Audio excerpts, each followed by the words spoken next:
Chris, nag-update sa lagay ng puso at kalusugan.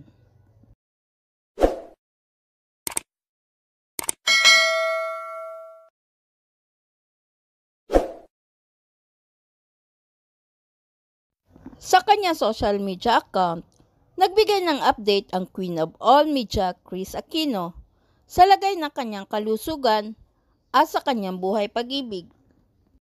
Sinimula ni Kris ang post niya sa isang lyrics ng isang kanta ni Danny Gokey na Tell Your Heart to Beat Again.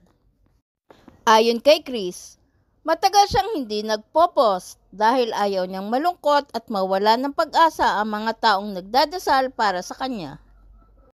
Idinidi ni Kris na hindi pa raw siya fit para magtrabaho dahil underweight pa siya at meron lang 37 kilos. Paglilinaw din ni Kris na patuloy pang nadaragdagan ang kanyang sakit.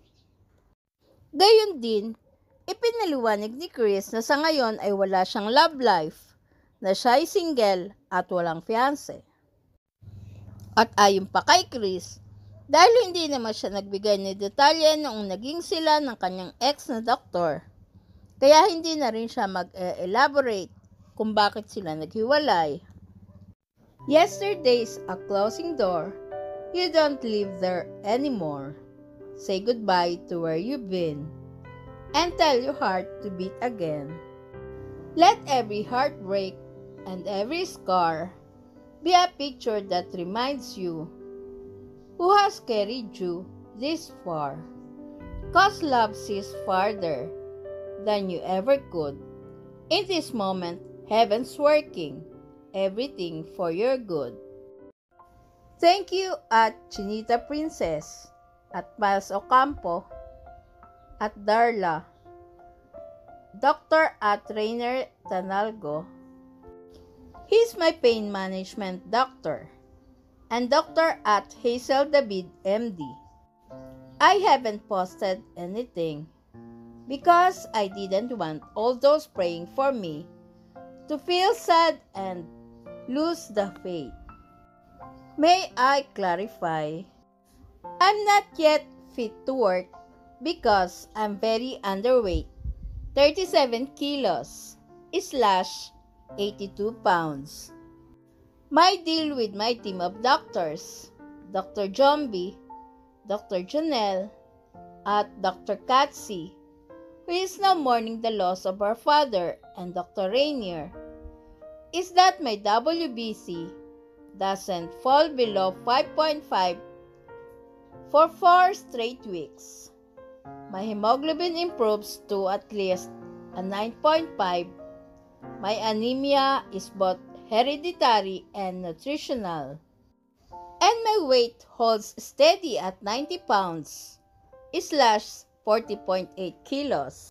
Previously, I enumerated 1. Autoimmune thyroiditis, 2. Chronic spontaneous urticaria, 3. EGPA, a rare life-threatening form of vasculitis, 4. Systemic sclerosis, 5.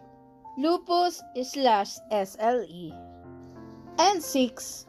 Rheumatoid arthritis, as my diagnosed autoimmune diseases. Added to that list is 7. Fibromyalgia. I have been exhibiting confirmatory symptoms for 8. Polymyositis, as well as 9. Mixed connective tissue disease. Bim said, "Mama, you belong in X-Men because you're a mutant." Those closest to me now joke, "May nadagdag na naman ba sa autoimmune collection mo?" My ready reply is, "Crybaby for now ang hino-hoard ko. Kung kilala nyo ko, songs I choose, reveal feelings I prefer not to elaborate on." Having complicated autoimmune diseases and being allergic to all NSAIDs, steroids, pain relievers, as well as antibiotics and immunoglobulin therapy, many times the physical pain is overwhelming. I've always been honest with all of you. For some time now, I have been single, no boyfriend, so clearly no fiancé. I never gave details while we were a couple, so it makes no sense to elaborate now. Thank you for your love and concern. Hashtag hindi susuko. Hashtag tuloy ang laban. Maaalalang noong June ng nakaraang taon nang aminin ni Chris ang relasyon sa kanyang doktor na boyfriend. Please subscribe and hit the notification bell para ma-update kayo sa sunod na showbiz news.